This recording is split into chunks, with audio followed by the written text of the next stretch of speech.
Hello everyone, I am Maria Paula C. Blaso, BSN M003 from ICCT College Sumulong Campus. So today, I will be showing to you on how to demonstrate a respiratory system return demonstration. So I will be using IPPA method, which is I for inspection, P for palpation, and P for percussion, and A for auscultation. So today, I will be showing to you on how to properly demonstrate the respiratory system. So the purpose of assessing the respiratory system is done to evaluate the lung condition, oxygenation, and breathing pattern to diagnose the respiratory condition and monitor the health status and guide treatment decision. So first thing we will do is to wash our hand to stop the spreading of germs.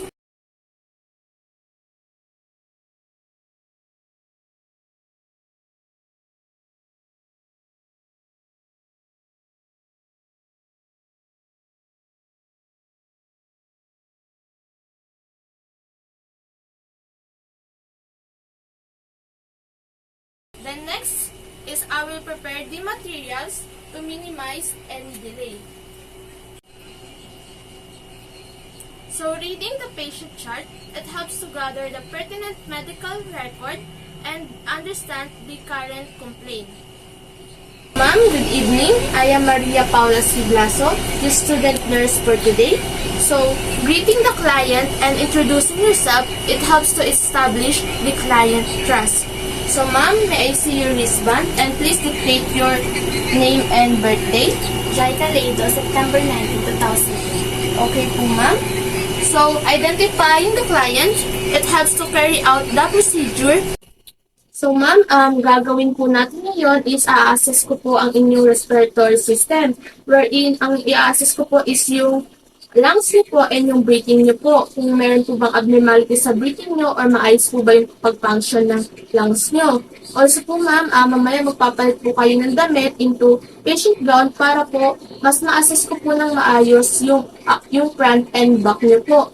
Mas mapalpate ko po siya and ma-auscultate ko po ng maayos. Then, ma'am, mamaya din po is hawakan ko po yung ibang upper extremities ng katawan niyo po. Kaya po sabi ko nila para po maayos yung pag-auscultate ko and yung pag-palpate ko po. So, ma'am, okay lang po ba ito sa inyo? Okay. So, ma'am, I will close the curtain first para po sa privacy niyo po. So, closing the curtains, it helps to respect the privacy of the patient. So, ma'am, I will get your patient gown para po makapagpalit na po muna kayo. Bago po tayo magsimula. Okay. So, ma'am, ang first procedure po na gagawin natin is inspection.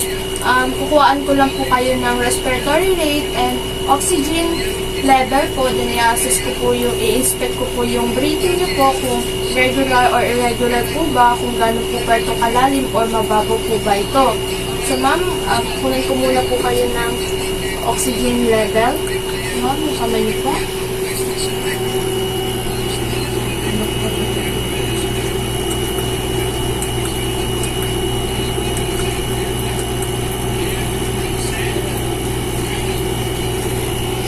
I-assess ko po ang inyong respiratory rate.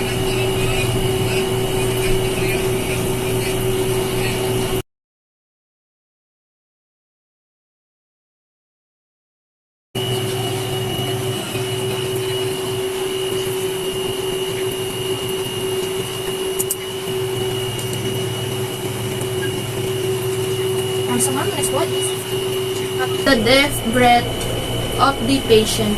So, ma'am, can you inhale and exhale? Ma'am, as observe po yung nag-inhale and exhale ka po kanina, is regular po yung interval po ng breath nyo. Consistent po siya. Normal po yun. Assess the ease or difficulty of breathing of the patient. So, ma'am, yun nga po, normal po yung interval po ng breathing nyo. So, wala po akong nakitang or wala po akong na-observe na difficulties po sa paghinga nyo. Kayo po ba, meron po ba kayong difficulties sa paghinga po? Okay po, ma'am. So, ma'am, ipapalpate ko po yung chest nyo. Hinang malalim po.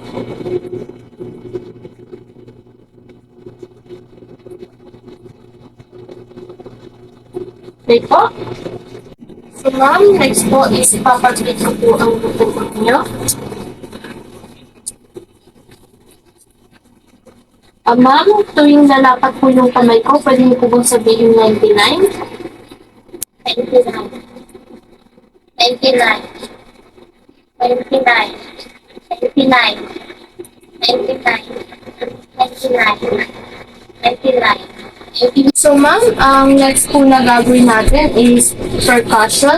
Wherein isa-percuss ko po yung front and back chest niyo po. Para po ma-assess po natin yung kung proper po ba yung pag-function ng lungs niyo. So ma'am, iper-percuss ko na po. Bubuksan ko po yung patient down na po. Hawakan ko na po yung chest niyo.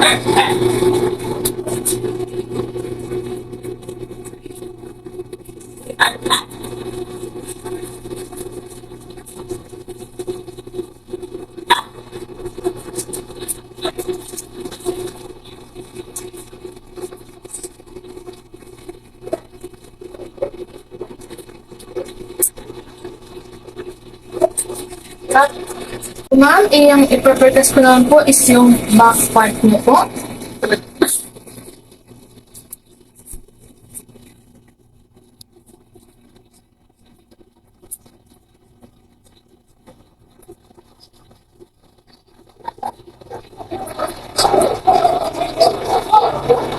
Ma'am, pwede po ba kayong hininga ng malalim at hold it for a seconds po?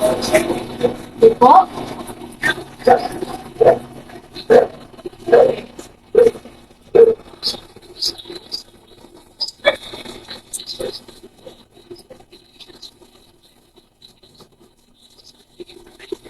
Okay po.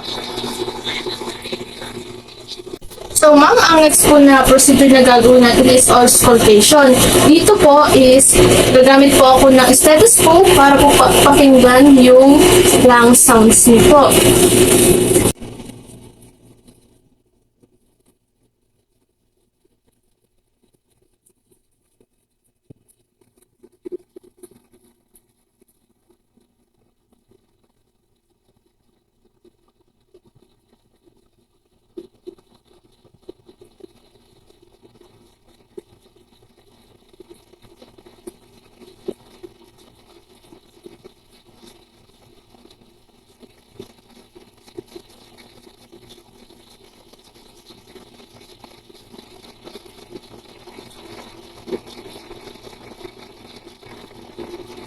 Ma'am, pwede po ba kayong mahiga para po ma-auscultate po natin ng maayos yung lung sounds niyo po?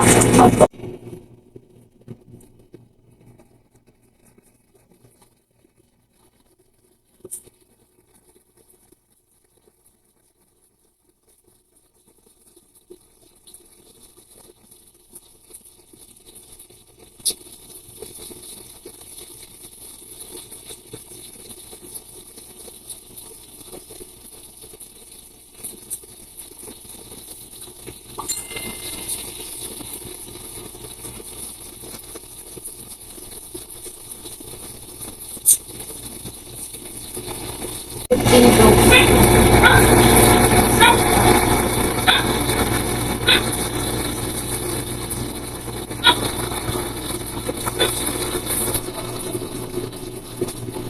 Document the procedure performed and findings obtained. By providing a document procedure that helps to maintain a comprehensive record for assessment. Findings to the patient. So ma'am, overall po, yung findings niyo po is wala naman po akong nakitang any abnormalities po.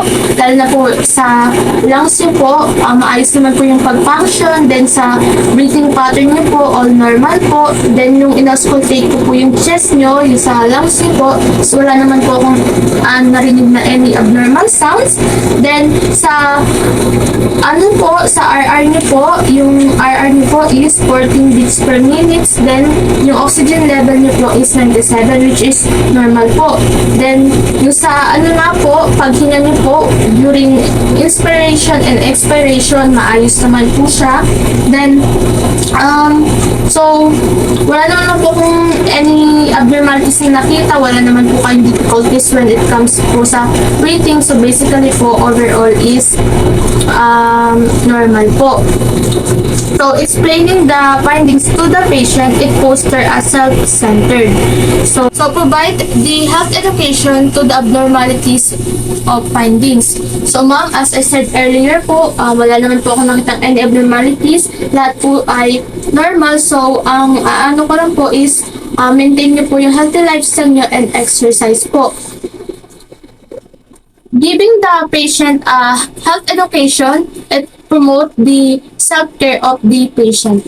Assessment findings in the client chart to ensure that the client's update are accessible to the healthcare providers. Determine the need for further diagnostic tests or referrals.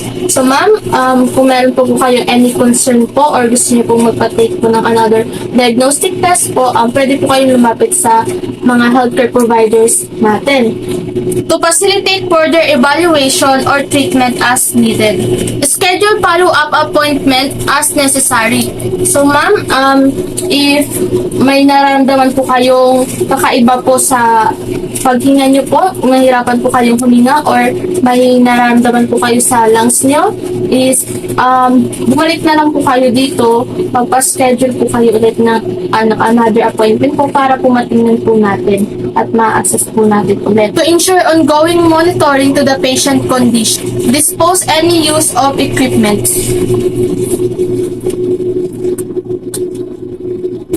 Disposing the any use of equipment to prevent the spreading of germs. Lastly, I will perform hand wash to prevent any spread of germs.